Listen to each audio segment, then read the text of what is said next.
forgot to start the recording. So remember all of this because I forgot the recording. Okay, and then the conjugate here.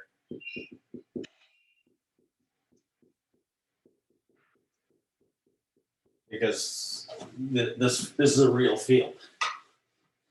And then pi, we take the appropriate derivatives and we're going to pull down a minus I and get a minus sign here. I won't write that all out, but it's in the notes. I think. Yeah, we did do all that stuff. Yeah, it seems to me we did. And then you invert the Fourier transform for these guys. And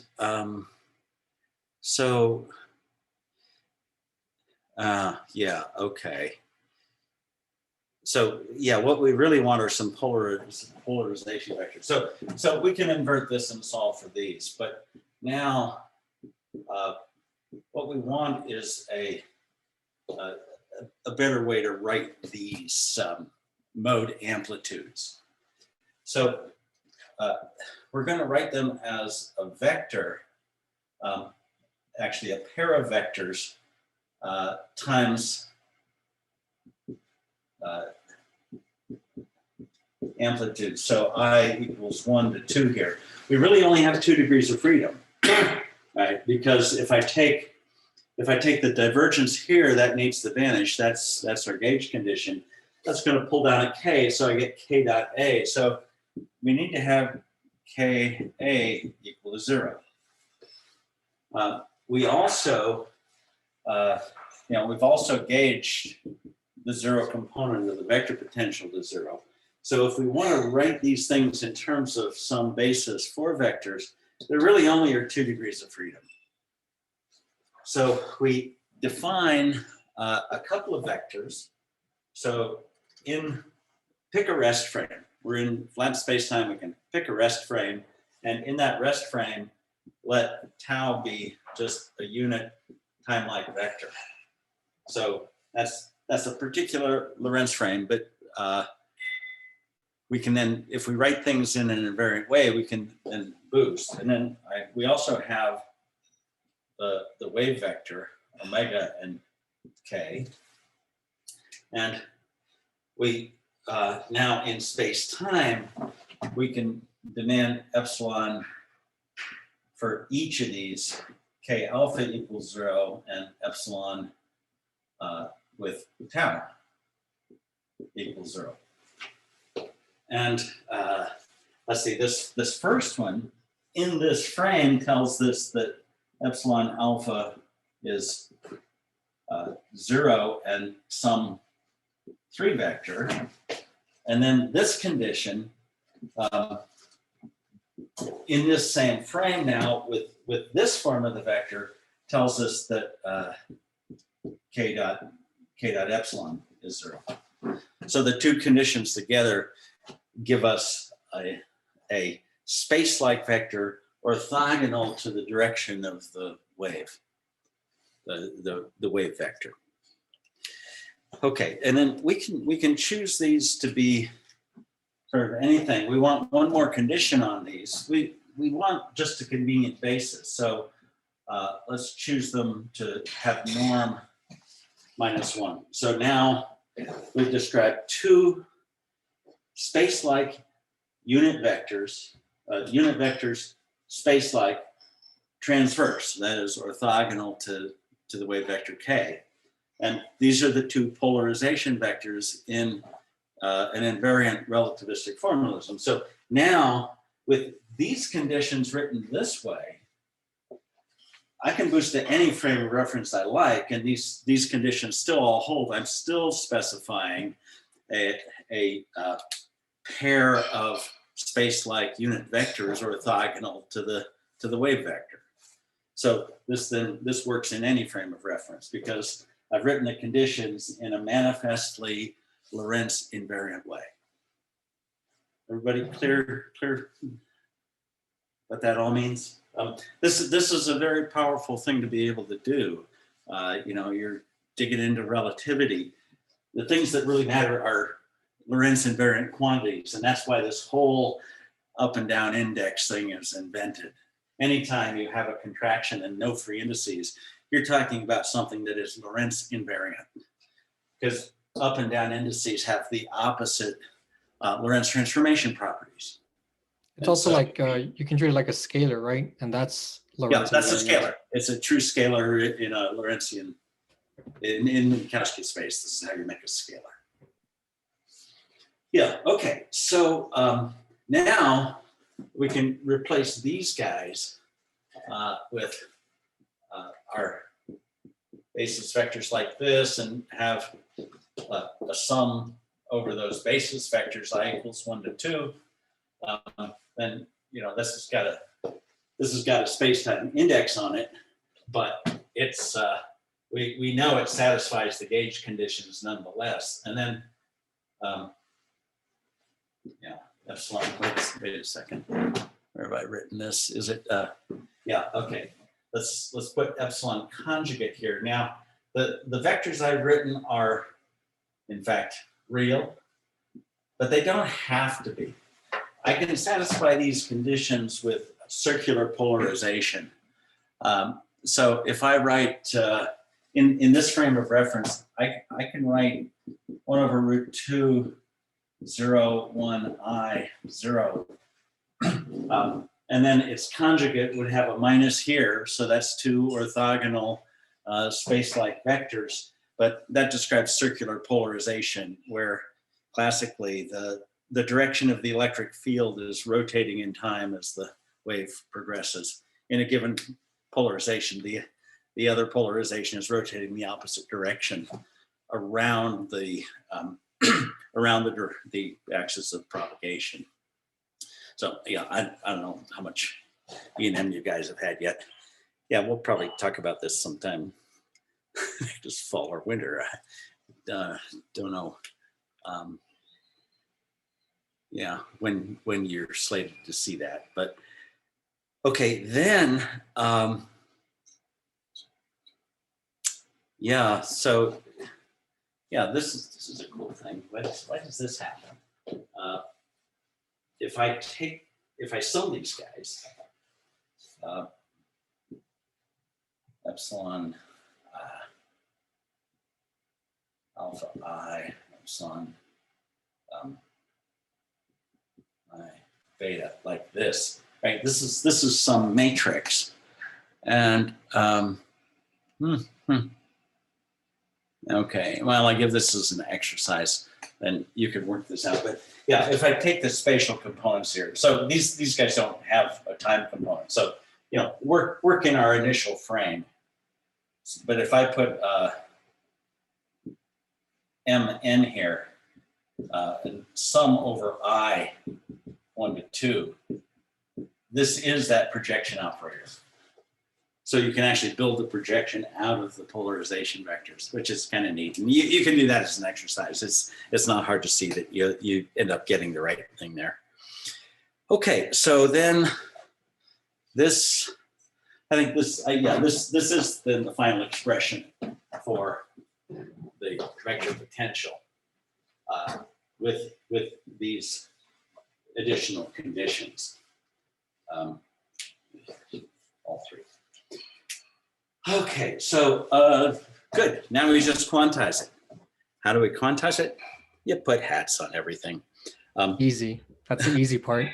Yeah, actually, you know, it's even easier here because the I know this may have been left as an exercise, but the Poisson bracket of A with A conjugate times I, right? This was Pij del 3 of x minus y, which tells us that it's canonical, which means that I can put hats on in this basis without, oh, I missed the comment. I gotta get the chat open here. What's going on? Oh, okay, yeah, E&M is. So I'm teaching at least the first semester next fall. And yeah, you know, Jackson problems are gonna just mess with your head. They can take hours for one problem. They're real. Well, just a full disclosure, we've all had E&M 1 and 2 with Professor Oh, Schuck. you have. Oh, okay. Well, Yeah, sorry to disappoint you, I'm sorry. Professor. Okay. We're on our way out. Yeah, so it's the other Classes. half of the quantum mechanics class will be in there. That's right. Struggling. Yeah. Well, I hope you guys worked your fill of Jackson problems. You know, I like to give a few of those every week, and 3 to 6 of those, and they take 3 to 6 hours a piece, right? But You do Jackson problems for fun? yeah, almost. Yeah, my book is upstairs, or I'd show you my original copy of Jackson. The covers are falling off, and it's my most used book. Despite working in relativity and quantum field theory, Jackson is anything to do with E&M, which is sort of anything to do with field theory, right? Because it's like the easiest field theory, right? It's spin one, it's a U1 gauge theory, right? So you don't have a whole bunch of fields going on at once, just the Faraday tensor.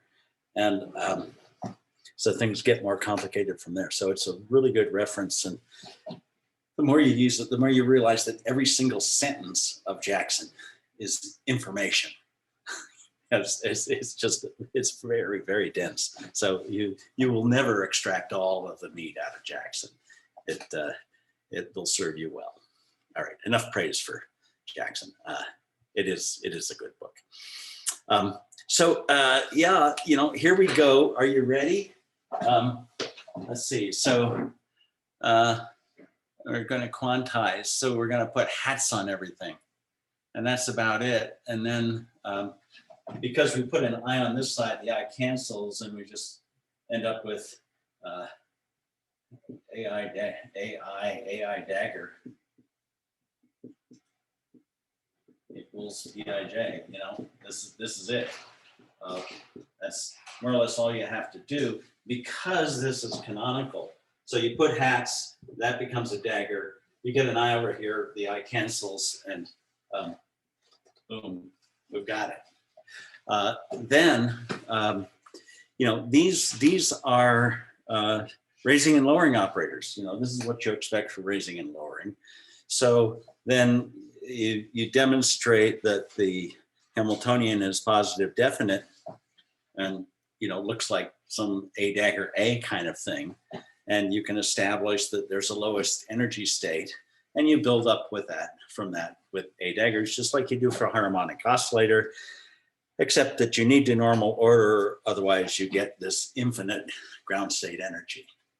So there we go. Any questions on all of that? But if not, I'm going to move on to interactions. It's the A's and the P that got the hats, right? Just because I can't see. The A's and A's and the projection, those are what got the hat, right? I want to be clear because I can't see what you just wrote. Sorry. Okay, P does not get a hat. P does not get, no, P's just a matrix. Okay. Yeah, there's the identity operator over here if you like, but no, there's no hats. So, and we're not missing then something to operate on? Oh, sorry. Now these are momenta. So glad you called me back here. This is going to be K minus Q over here. All right. So yeah, that's the horrible K. A of K and A of Q. A dagger of Q. There we go. So we're in the momentum basis here. But then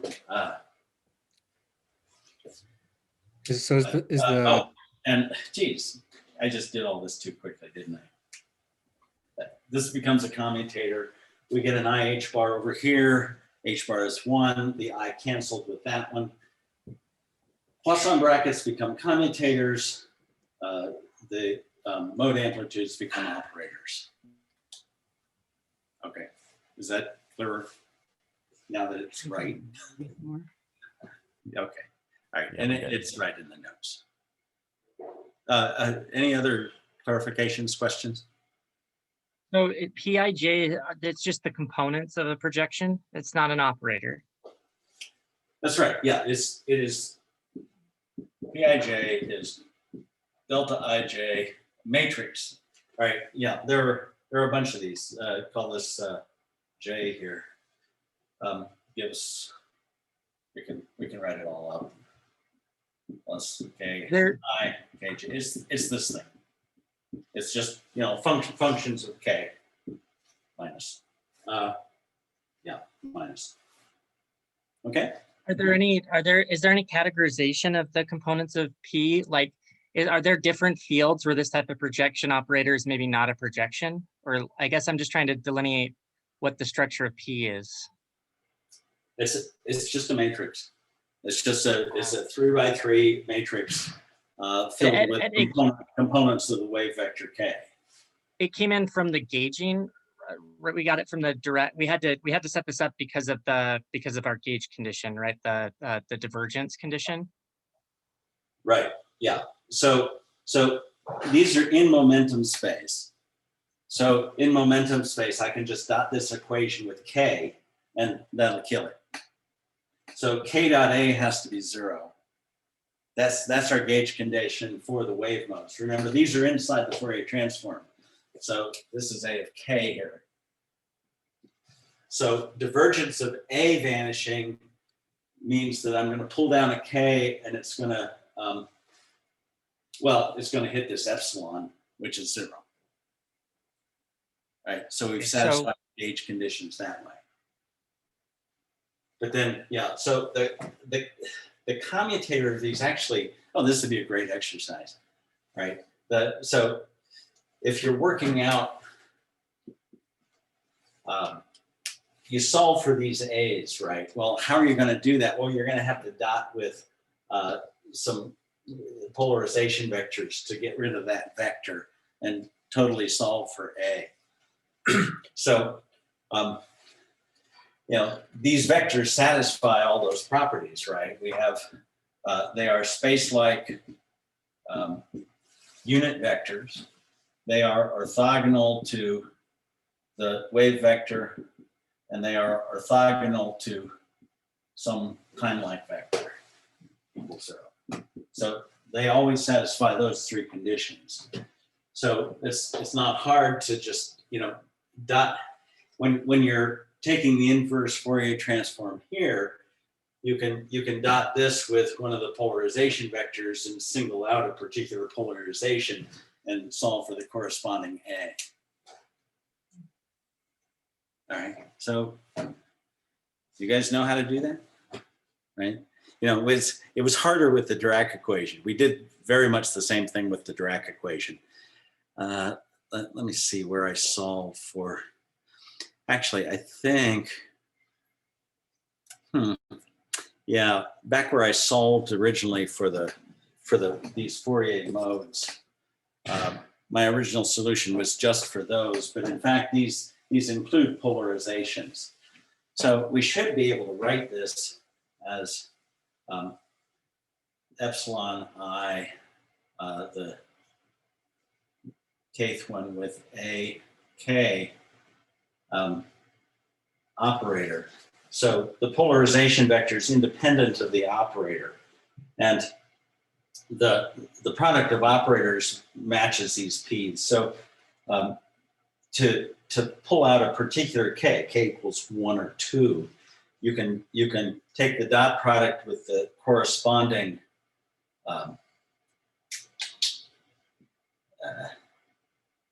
j. Okay, this dot product is going to be delta jk, where j and k run 1 to 2, right? That you can just take a dot product with one of the polarization vectors to pluck out a particular polarization.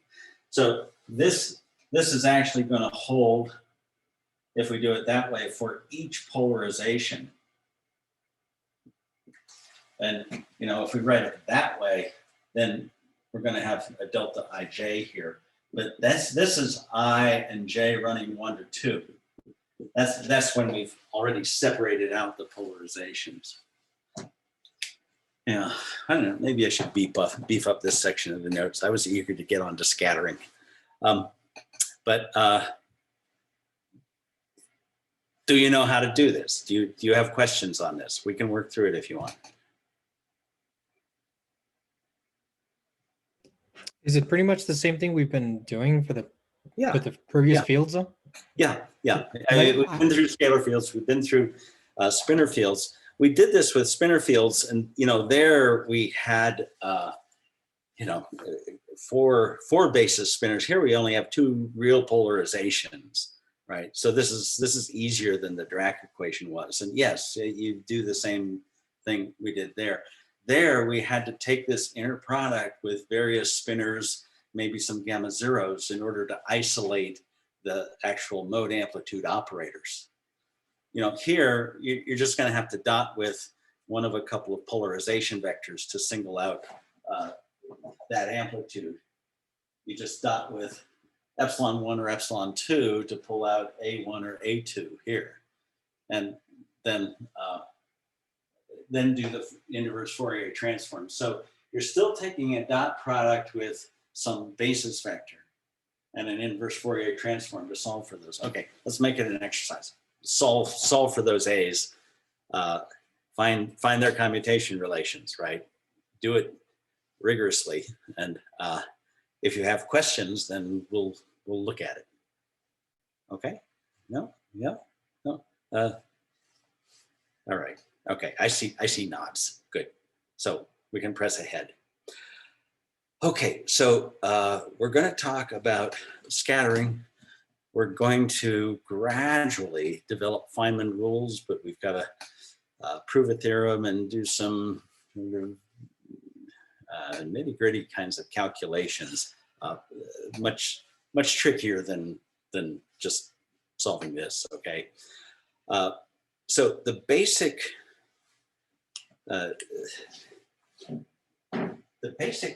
thing that we're looking at is now scattering, where the situation with in typical relativistic fashion, time at the top of the page, time progressing towards the top of the page, or board as the case may be. So what we've got are a bunch of incoming particles. Those we're assuming are vacuum states.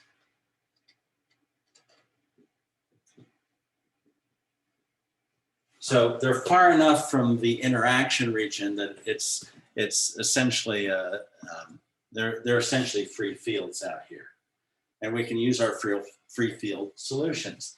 Then they're going to enter some interaction region,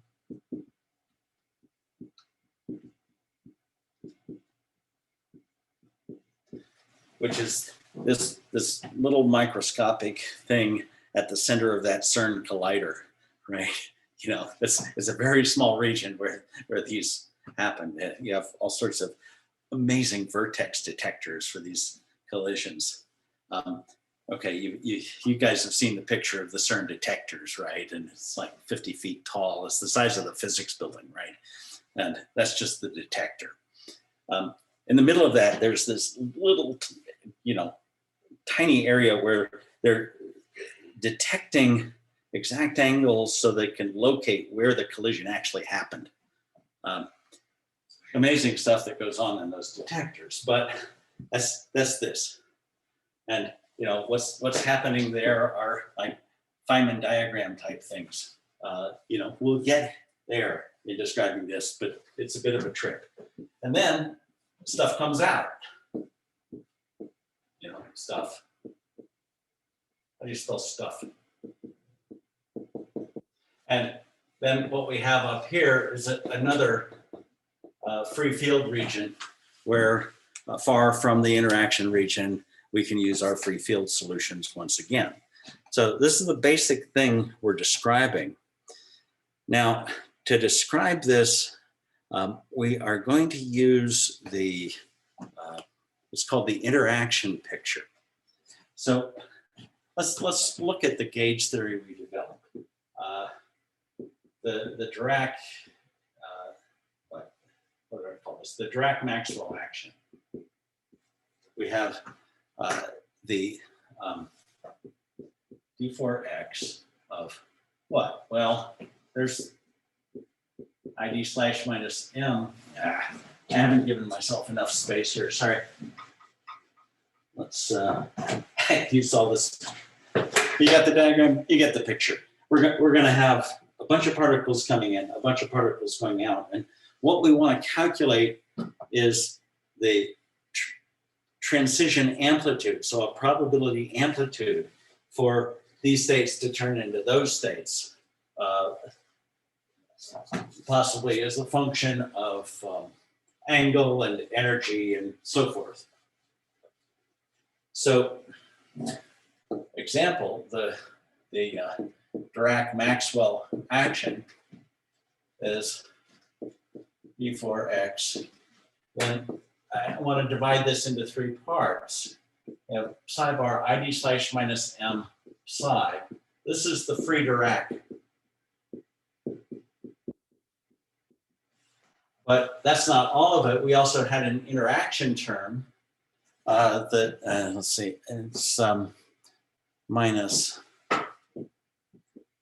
psi bar a slash, so gamma mu, a mu, psi. When we gauge this and made a covariant derivative, this term plus that term are the covariant derivative. This is the interaction. And then we found we could add another free field. This is the action for free Maxwell theory.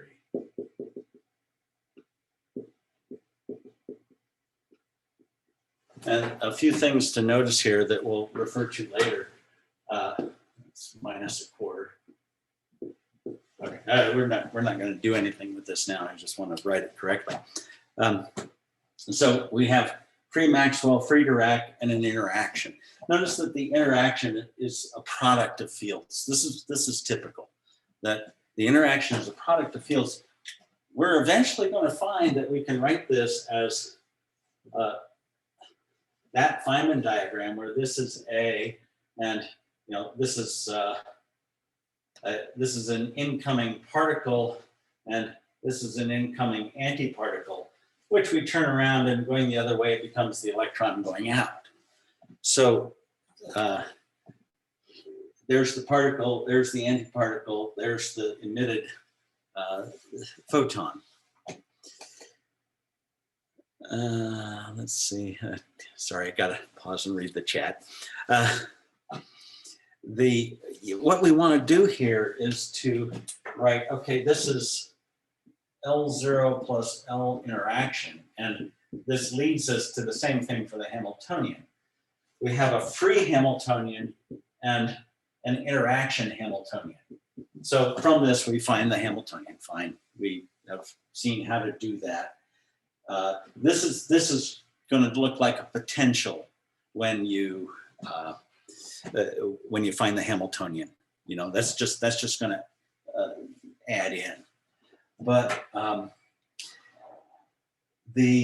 in the Schrodinger picture, the states evolve. In the Heisenberg picture, it's the operators that evolve. In the interaction picture, your basic states evolve by the free Hamiltonian, and then you have some operators that are Heisenberg picture. So it's actually a mixed picture, right? Your free fields are in one representation. Your interactions are in the other, and we'll define that precisely. But essentially, what we want is for the time evolution to be essentially governed by the free Hamiltonian, because we know how to do that. And then we handle the interactions perturbatively. So the full time evolution operator is going to be either the minus lambda or h bar, the Hamiltonian, but now right? We're going to have the integral of a Hamiltonian density, but these separate, and we're going to be able to write this as, right, the free Hamiltonian is going to get folded into the states. So we've got some field that we're going to define an interaction field that that includes this term.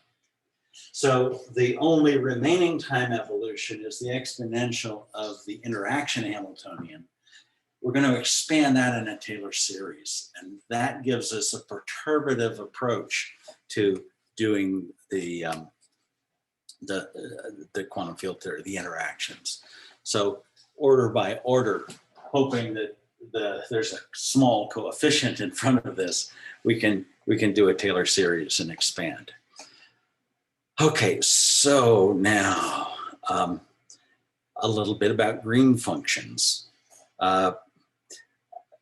We developed the green function for, well, I think we were looking at the scalar fields back in the antiparticle chapter, and you may want to go back and review that a little bit. Now I want to derive some further results generalizing Green's theorem. So to do that, let's review Green's theorem.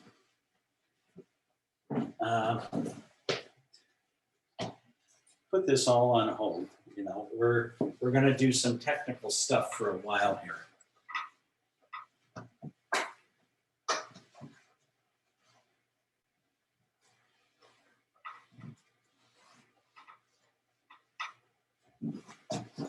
Okay, so if we look at the divergence, and this is just three-dimensional stuff of phi grad psi, this combination of a couple of fields, then that ends up being the dot product of the gradients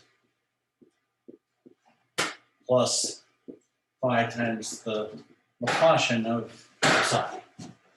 And if we integrate the divergence, the integral of a divergence, of course,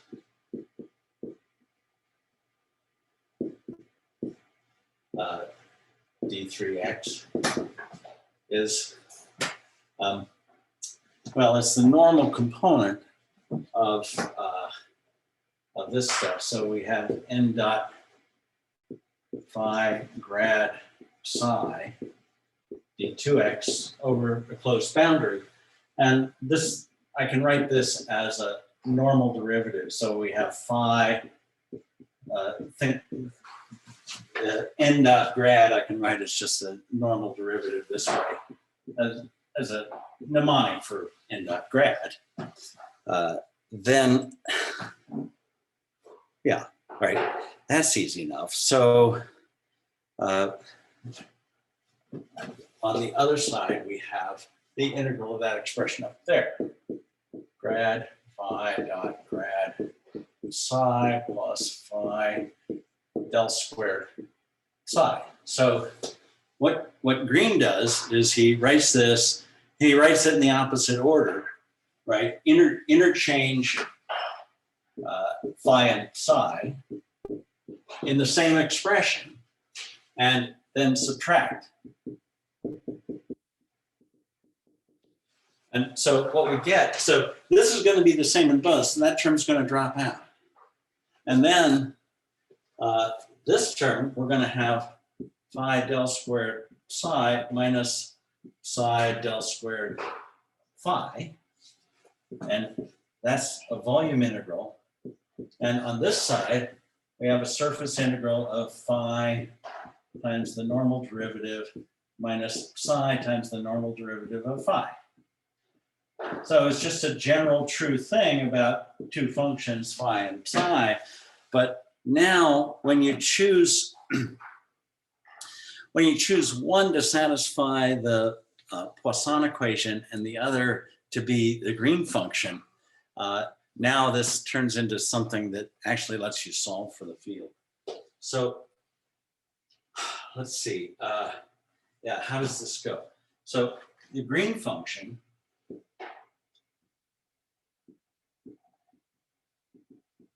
satisfies del squared of g of x and x prime, right? What it is, and let me use the same minus 4 pi. This constant here, the minus 4 pi, can be a lot of different things. But you get a delta function. Now, what is this? We're solving the Poisson equation here. We're solving del squared phi is some rho. This is what we want the solution to. And fair to assume that you already know how to solve del squared phi equals 0. All right. Laplace equation, separation of variables in any of, I think it's 13 different separable coordinate systems in which you can separate the Laplace equation. And, you know, what do they say? Bob's your uncle. You can get a solution as some horrific Taylor series in some kinds of orthogonal polynomials, right? You get a solution. That's the vacuum equation. That's when this is 0. But now how do you solve it if you've got some source and perhaps some boundary conditions, right? That gets tricky. So what you do is, this is the solution for a point source, right? This says, oh, at the point x prime, I've got a unit strength particle and nothing else. Okay, that's nice because that's only one point. So del squared g equals 0 everywhere else except one point. You can handle that one point with boundary conditions, right?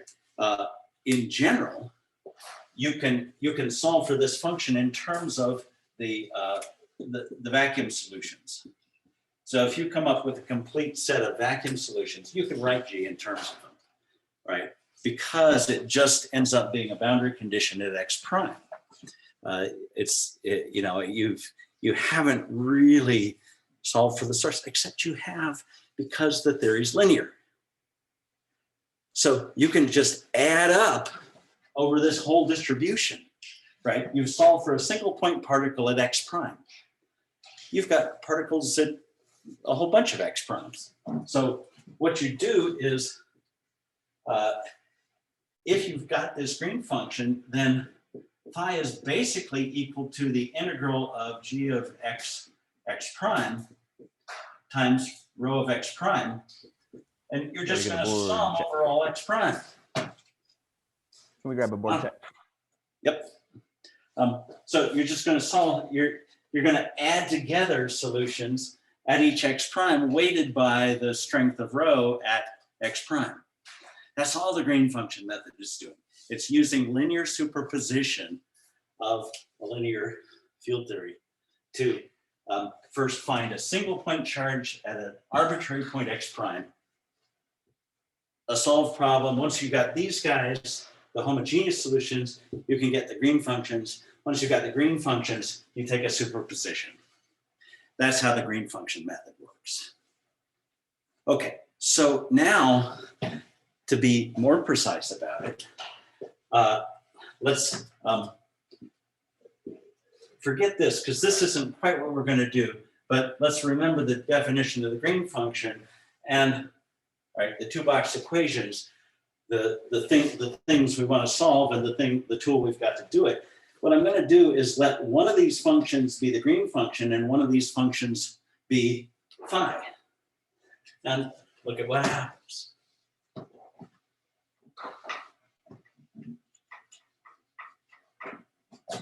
So if I let,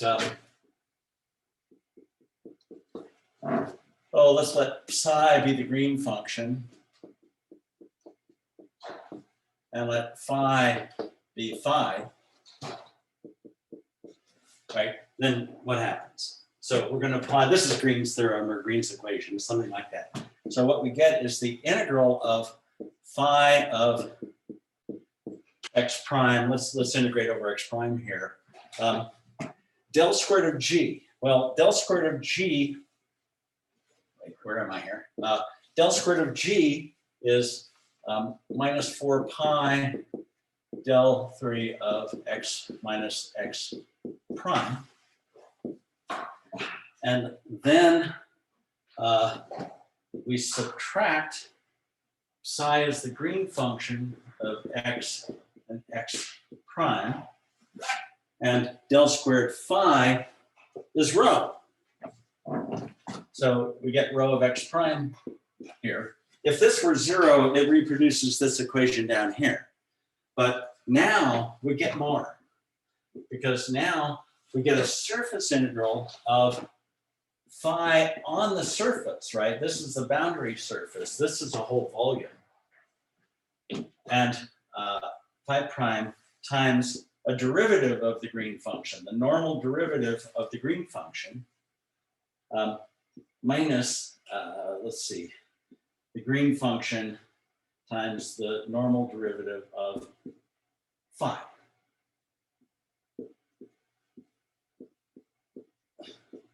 Now, you guys know about Dirichlet and Neumann boundary conditions, right? You only want one of these terms. You can have both. You can have part of your boundary specifying the derivative of phi and part specifying phi, but the most common, Cauchy. Okay, what is it you prefer about Cauchy, Lyle? No, nothing. Never mind. Moving on. No, Cauchy's cool, right? I like Cauchy. Yeah, let's see. No, never mind. Let's take G on S to be 0. This is just the Dirichlet condition. So this term's gone, right? That's a very simple boundary condition, right? We solve for the green function where this G vanishes on the boundary. Well, you know what the solution is in electrostatics when the boundary's off at infinity, then G is just 1 over R, right? So simple solution to this. But more generally, we require G to vanish on the boundary, and then that lets us find G uniquely in this equation, simple boundary condition. We take its derivative on the boundary, multiply by phi on the boundary. This incorporates the boundary terms. A very simple condition on the green function allows us to input any boundary conditions we like for the field we're interested in. So now the net result is, okay, this first integral is 4 pi delta just gives us phi of x. And I'm going to bring that to the other side of the equation. So the first term here is the volume integral, g of x prime, rho of x prime, as promised, cubed x. And then we get plus, let's see, becomes minus because y, because I'm putting it on the other side of the equation. So minus, and let's see, better divide by 4 pi here, 4 pi here. And we have the surface integral of phi at x prime, g of dg, the normal derivative of g.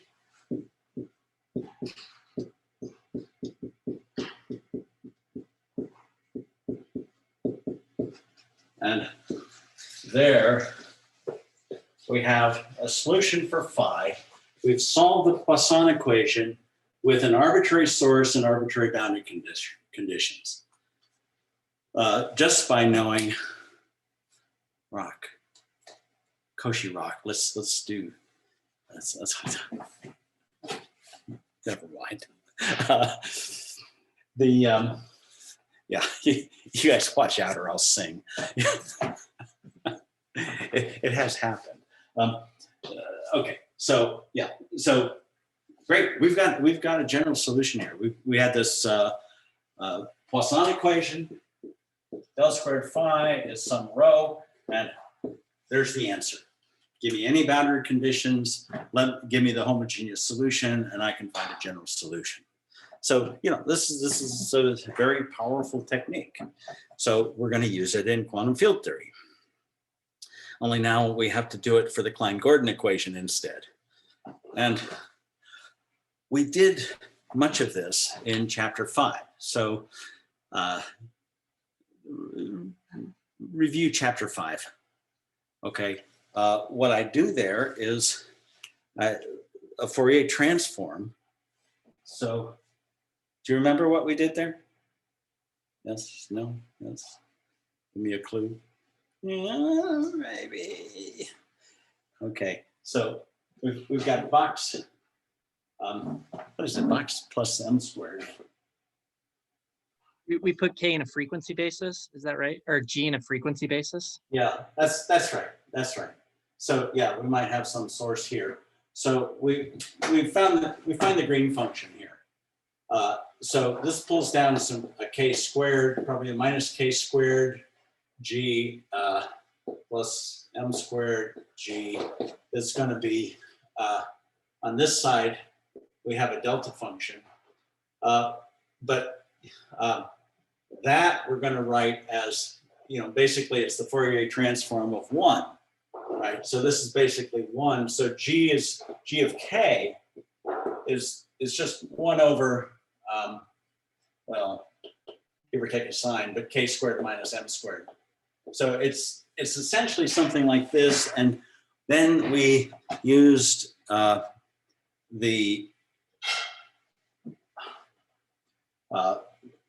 we took the Fourier transform of that to get back to G of X. The Fourier transform is suitable for contour integration because you've got an exponential in the numerator and 2 simple poles from that quadratic in K. And so we separated those poles and we displaced the poles off the real axis, did closed contours, and we found that there was a step function in time. We had future and past green functions. So, that's all in chapter 5. All right, those green functions that we derived, those are Feynman propagators. So we're going to be very interested in those. We're probably going to write them as 4-dimensional integrals with a whole bunch of factors of 2 pi. And we're going to do all those 4-dimensional integrals, and we're going to find a whole lot of delta functions.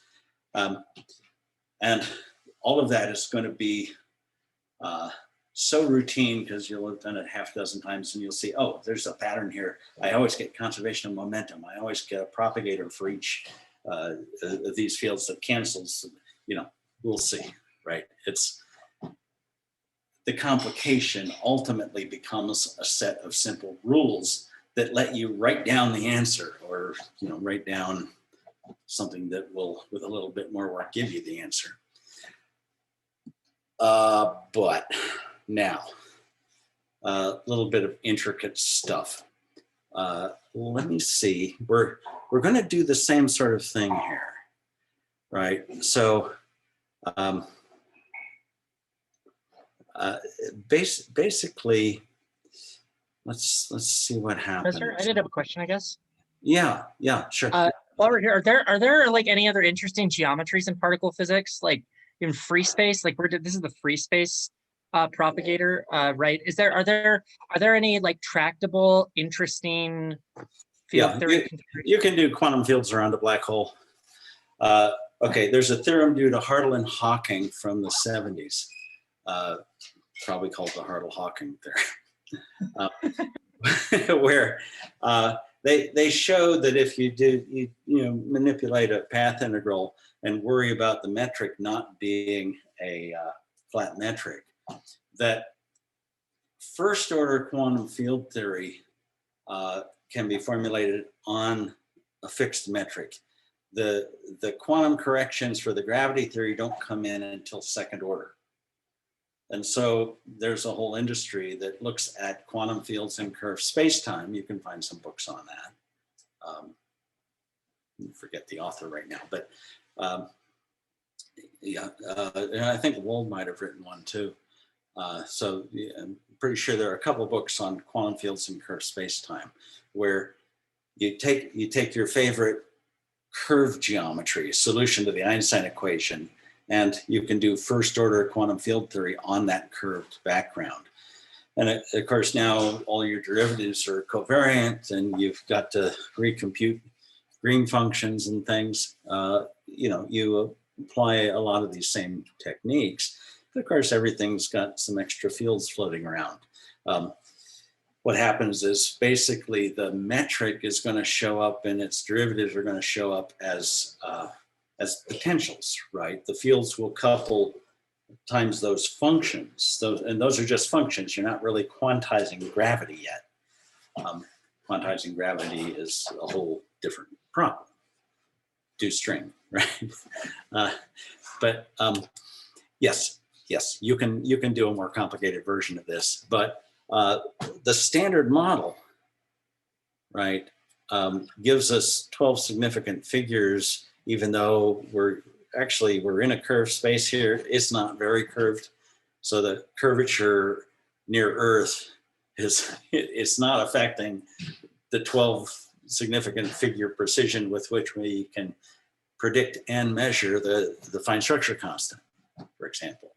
So yeah, you can do this in a curved background. And I guess I was just wondering if there's like if there'd be like a particular curved background for a field where things like suddenly look nice. Like, oh, if we put a Dirac field in a spherical boundary as opposed to like some shape on the. Quite possible, but there's no but clear not example. necessarily realistic. Yeah, I think you're more interested in quantum fields around a black hole or a spherical source, right? The Schwarzschild solution, I think, would do like 99.95% of your interesting quantum fields in curved backgrounds would be formulated in a spherically symmetric situation. Well, maybe Kerr metric. So you've got a rotating black hole. Every star and every planet is just a rotating Schwarzschild solution, right? It's just a Kerr solution. So if you can do quantum field theory in a Kerr solution, you are handling a huge number of the actual applications. Is there some geometry where the Drac has really nice modes or something? Yeah, probably so. I don't know what it would be, but yeah, sure, could be. There's no like literature classical examples. Flat's pretty Okay. good. Flat's pretty good. If we can solve it there. Okay, that was my thank you. Okay. Perfect. So what do we want to do? We want to solve. We want to do this whole problem again. I'm thinking probably most of it on Wednesday because it's 1 o'clock already. But so we've got box plus m squared phi equals some source. And we'd like to do the same sort of manipulations, only the time dependence is a little different than just the Laplacian. And so we're gonna need to develop some new tools here. Now this row is just the interactions, right? So what is it? It's, this is the variation of our interaction Lagrangian with respect to phi. That's what the source is going to be. So now we're thinking of a free Lagrangian plus some polynomial interacting terms for the fields. And the variation of those interacting terms with respect to phi is what we're calling the interaction, and that's what's going to give the source here. We're actually going to do examples where this source is phi cubed or phi to the fourth. So if your overall Lagrangian is d mu phi minus m squared, let's see, that's minus, I think that's right, phi squared plus, lambda phi to the, say phi to the fourth. So you have a quartic interaction or a cubic interaction here. Those provide some really fruitful examples, and we'll be spending a bit of time just looking at that interaction to understand Wick's theorem and basic Feynman rules. So have this kind of theory in mind. That's the interaction. So the variation of the Lagrange density with respect to phi is going to give us that term phi cubed or phi to the fourth, depending what we write here. Now, how do we solve this? Good question. How do we solve this? I've written phi del squared. What on earth am I writing here? All right. Well, let me see if this makes sense. If I write phi times del 4. And when I write a simple x or y, it's a 4-dimensional coordinate. Minus rho of y, g of y minus x. This is, I'm just copying the next line in my notes. We have to see if this is actually a true thing. So box G of y minus x, and this is, oh, sorry, box plus m. Oh, yeah, so box plus m, g of y minus x, okay, that's the delta function. So this is equal to that. Notice that there's no 4 pi factor here, but we needn't worry about that. And then the other term, minus g of y minus x times box plus m squared phi. And that's g times this is rho. So yeah, so this is just a true thing if we have the wave equation, the Klein-Gordon operator acting on g, we get the delta. We have the Klein-Gordon operator acting on phi, and we get rho. So now we're going to integrate this over all y. So integral d4y. The delta function gives us phi of x.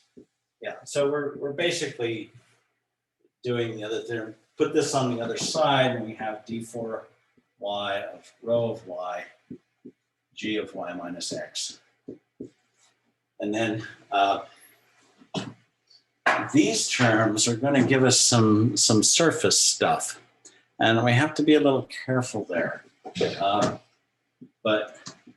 And I want to write this as dy0 d3x, d3y, the 4-dimensional integral on these things. And then we have this difference phi box plus m squared g. Okay, so the thing that happens here is box plus m squared phi. We're gonna work particularly with the time derivative and separate it out. I want to write I want to write this in a 1+3 decomposition, because what I want to get at is I want to use the 3-dimensional Green theorem. So by expressing this in terms of the 3-dimensional stuff plus some extra time stuff, I can apply Green's theorem to the 3-dimensional stuff and simplify it. So now we've got to worry about what that what this surface term is, and that's where we see. Professor, I had a quick question. Yeah, sure. So is this trick with then the retarded and the advancing Green's functions working precisely because in time it's a 2nd order differential equation, and so we have 2 independent solutions? So like if we had a higher order field, would we have more propagators? Yeah, there are 2 ways it splits. So the Green function you use is a sum of 2 terms, and that's because it's a 2nd order equation, yes. But for each of those 2 terms, we could look at displacing the pole up or down off the real axis, and that gave us 2 choices for each of those 2. So in chapter 5, you'll see we actually generated 4 different solutions, of which we take one of these 2 and one of those 2 to be our Green function. Yeah. We glued 2 functions out of 4. So there are 2 poles, right? Yeah. In the Fourier transform, there are 2 poles. So your Green function is a sum of 2 terms. And we got, for each of those 2 terms, we could displace the pole either way. So we actually got two possible solutions for each of those two terms. Yeah, okay, and that came when we found the form of the Green's function in the free Yeah. space form. Yeah. Presumably that would be different for a different operator. Oh yeah, yeah. And so we need to is do this for Drac too, right? So yeah, to do QED, we need to do this for Unm and Dirac. So you know, there's here we're doing it for the scalar field because that's the easiest thing to do, right? We're going to apply a lot of these same tricks to other field theories. Absolutely. If we tried to do the same trick on a general PQ metric, would we have like just a time sector for a green? Like, would there be a green function that would just kind of do all the time, or would it split in a similar way? Would there be two pairs for each time coordinate? Yeah, I would bet. Yeah, for each. So for PQ, you have a p-dimensional Euclidean space, say, and a q-dimensional Euclidean-ish space. You know, one's got the opposite sign from the other, but you could develop a spatial type green function within each one, and then see how the two couple. Yeah. Okay, so it would take the G would take like P times and evolve them into P into other P into Yeah. P primes. Okay, Yeah. sorry. It's They get mixed. quite possibly ghastly. Okay, sorry, thank you. No. So I want to look at the three-dimensional integral on this side here. Yeah, back down. So let's just look at this three-dimensional integral of these terms. And I need to write this out. Let's see. All right, I'm going to need space here. So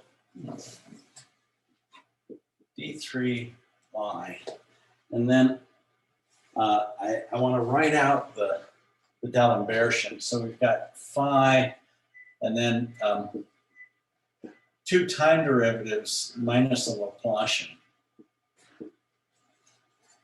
for the D'Alembert plus m squared, and then that acts on g of y and x minus the other way around, g of y and x times same operator, d naught squared minus del squared plus m squared on phi, close paren.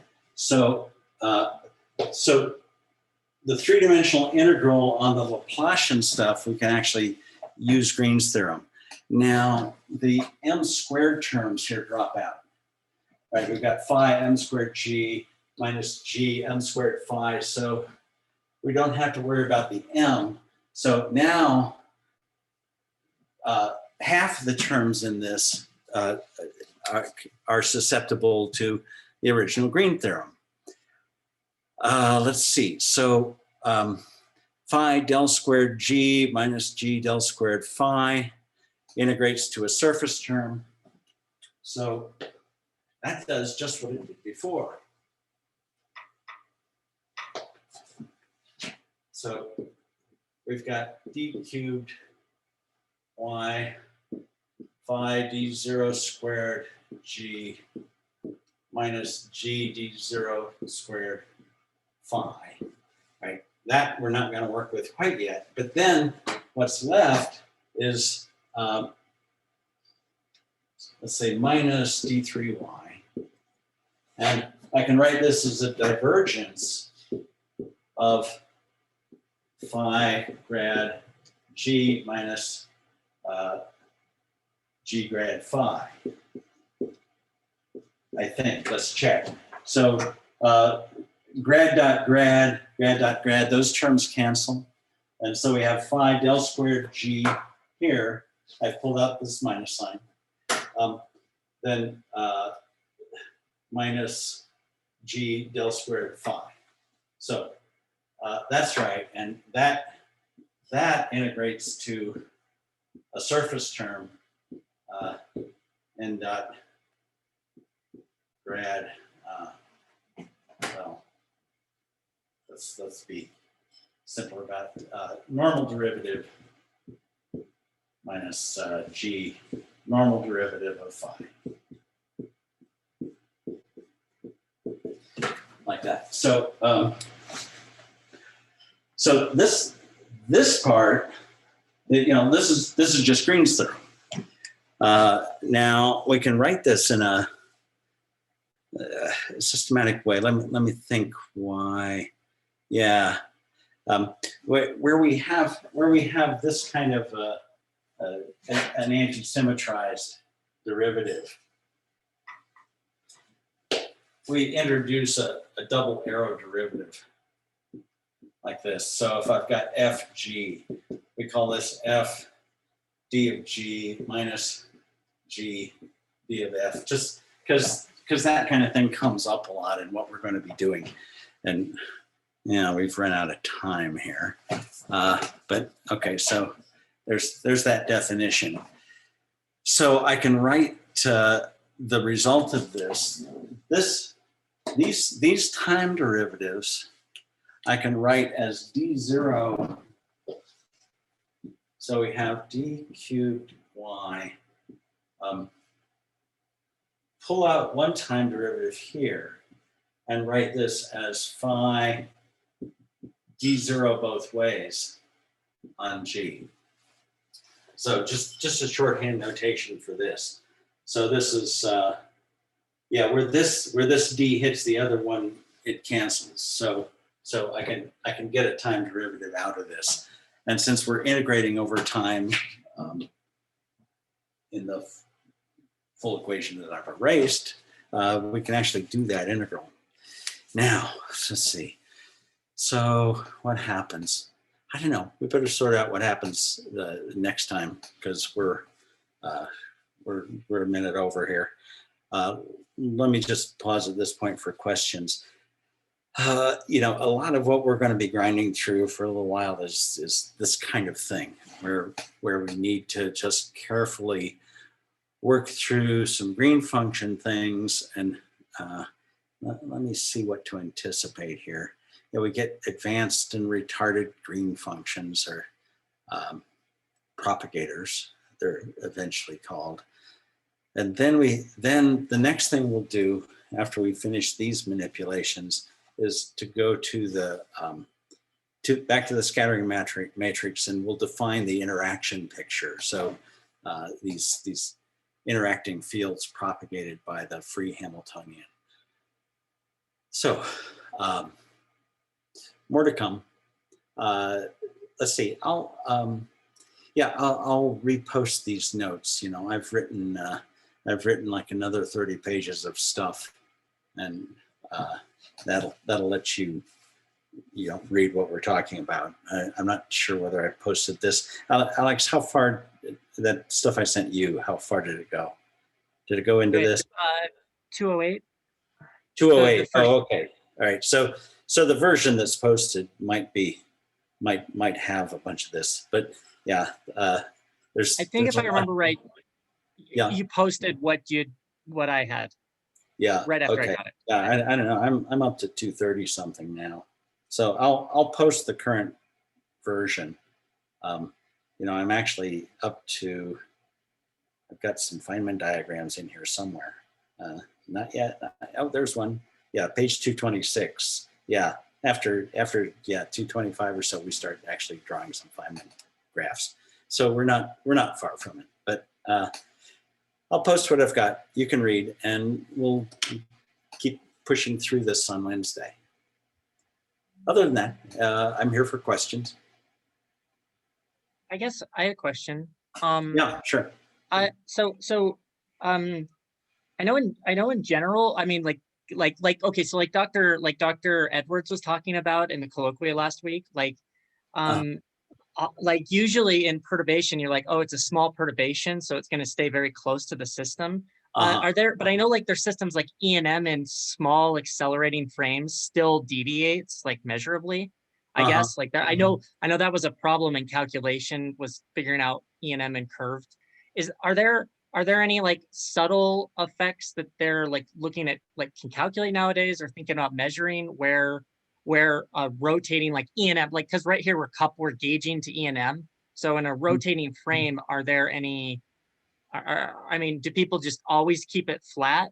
Are there any type of, yeah, sorry. You're underestimating how much you can do in flat space. All right. You know, the last 70 years of quantum field theory has been spent testing quantum fields in flat space, right? I mean, there's a huge amount that is predictive right there. Yeah, I mean, these other questions of other spaces or, you know, rotating frames and so on. Yeah, that's interesting, and you can probably do some things with that. But you don't have to rush to that in order to be looking at some very interesting physics. Okay, Yeah. Kevin, Guillermo, Yeah, mostly. I'll see you guys. Yeah. Mostly, I was just curious about that where he noticed that in the limit of time, the spheroid would eliminate the centrifugal force because it would deform about its center and the forces would rebalance. So I guess okay, you're thinking of his colloquium, right? Where his colloquium talk. Yeah, you get some important effects in a rotating system. Sure. Yeah. Yeah. Let's see. Oh, I gave this problem last semester of putting oblateness of the Earth into the gravitational equation, right? Remember that? With the ring around the... Put a ring around the Earth, and that gives you a pretty good approximation to the field. You know, certainly better than a spherical Earth. And you know, you can do better. I mean, if you were willing to integrate on a computer, you could, you know, write a program to put in the exact shape of the Earth, you know, up to some precision. Now, whether that affects quantum fields much, you know, quantum fields are already talking about some very small effects. You know, we're talking about interactions that take place in a volume, well, you know, over a length scale of maybe 10 to the minus 20 meters. So, you know, and what happens in 10 to the minus 20 meters at the speed of light is so fast that the rotation doesn't really affect it. So we can study a whole lot about quarks and W and Z particles without taking into account the oblateness of the Earth or the rotation. Yeah. Yeah. I guess what I was kind of asking and around is if there was a version of that oblateness that happened in curved E&M, and then like if that had a nice picture in quantum field theory, like if there'd be a referential frame where this I don't know, this polarized vector would disappear always on this surface and make the observation different. Okay, you know, all right, the Coriolis force, say, or the centrifugal force of the rotation of the Earth gives some corrections to gravity that become significant over certain distances. So for example, the Coriolis force is responsible for cyclonic motion in the northern or southern hemispheres, right? So when you move a cold air mass from the Arctic down to, say, the United States, its distance from the axis of the Earth is increased substantially enough that there's a substantial motion right or left. So now people have said, oh, well, yeah, that's why the water draining out of your bathtub circles this way instead of that. But I've done that calculation, and no, that's wrong, because over the distance of your bathtub, the effect, the deviation due to the Coriolis force is, you know, it's definitely less than a millimeter. You know, it's not enough. You know, if there's any unevenness in the bathtub, it's going to overwhelm the Coriolis force, and that water can spin either direction, right? So, you know, it's a little iffy there. Okay, so now 10 to the minus 20 meters, right? How much effect of the Earth's Coriolis force is going to be felt compared to, say, the electromagnetic interaction over 10 to the minus 20 meters? And no, it's not playing a role there. Now, if you're looking at cosmic rays traveling across the galaxy and look at the effect of the rotation of the galaxy, yeah, absolutely, geez, I'm afraid that, people talking about dark matter, I've heard a couple talks on this that actually I think have a lot of merit. Okay, so how do you know there's dark matter outside our galaxy or, engulfing our galaxy? Well, because the orbital dynamics of stars far out are too fast. Well, except that, if you do it relativistically, the orbital velocity actually depends not only on the mass inside a sphere, but it also depends on the gradient of the density at that location. And so you actually, if you've got these rings and no rings and rings and no rings, the arms of the galaxy, you have big changes in density. And you could see some very anomalous orbital velocities from that. So you actually probably need the relativistic, general relativistic version of Gauss's law in order to actually correctly predict what the orbital velocities of stars should be in the galaxy, for example, right? Now, if you're talking about charged particles, have you seen these polarized pictures of the black hole? Oh, that was so cool. Yeah. Yeah, you get, the you field get these lines. Oh my striations. God. Yeah, definitely, on those kinds of scales, rotation plays a huge effect. Okay, why do black holes emit these jets along the rotation axis? A friend of mine did his dissertation on that. And there's been a lot of work on that since, and the directionality of those jets is really probably pretty well understood at this point. But That's actually what I'm. Yeah, That's actually what I'm doing my fellowship on right Oh, now. cool. Because Excellent. it's kind of understood. There's a Blandford-Schneiek process, but it's actually not. It's not rigorously proven how they extract energy, and that's why I'm kind of harping on all this, because the method that we're using is to create to use the bifurcation horizon on the event. The event horizon's fact that it separates from the rest of space. It's a closed boundary. Yeah. So you can effectively kind of do this thing that Edwards was doing, where you define your fields as on the surface and then propagate outward. So we have a surface where there's no centrifugal force, and then we just study from there and then propagate it along that surface. We don't write out the full field equations. We write out an ansatz that solves it on the surface and then propagate it in time. So we got a puck moving with, and then that's kind of why I'm harping on all this is kind of, that's a method that for black holes, I know it's being applied for E&M and black holes, but in general, this idea of deforming your physical space in order to meet a force constraint, how to play with that, I guess is the, and it seems like Green's functions would be exactly where you're rigorously doing it for an arbitrary shape. Yeah. Green's theorem does let you, solve for arbitrary boundary conditions. So as long as you know what field equation you're solving, then you can try to formulate Green's theorem there, and you might be able to analytically do a lot. In space-time, if you get away from spherical symmetry, it's hard, right? You're really dealing with curved black holes, right? These things are rotating, and that rotation, it drags space-time. It's really a very non-trivial effect. Yeah, Dr. Rodriguez wrote a paper where they have to break the symmetry down into it's an SL2 symmetry. It's not a straight space symmetry that you impose on the gauge field at that boundary. But it's hugely, that's why I'm trying to get a physical, because those pictures are, it's more an algebra you're dealing with, not like a general, if we have a spheroid or,